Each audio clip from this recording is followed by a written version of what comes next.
In this second part of our mini series about sitting for too long, we'll take a look at what it can do to your muscles.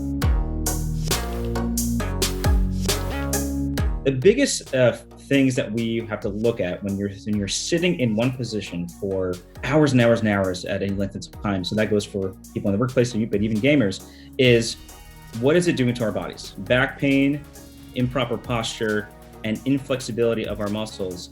And what that does to you long term is an issue. When you shorten a muscle, you're contracting. When you're lengthening, when you extend it, you're lengthening it and relaxing it, right? So think about when you're sitting for a long period of time, some muscles are in a lengthened position and some muscles are in a contracted position for a long period of time. And if you're not moving, you can cause stiffness and you can cause inflexibility.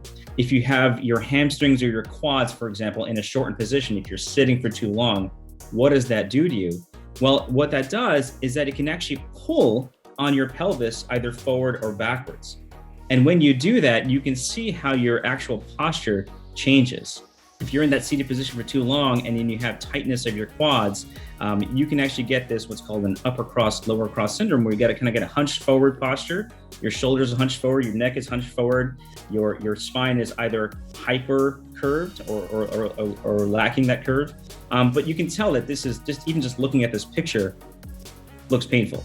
So even just sitting up against the wall and keeping your feet straight out on the ground and just kind of like touch your toes, just like little by little, just kind of lengthening those hamstrings. These are the types of things you want to make sure that your back is limber and your hip musculature is limber as well.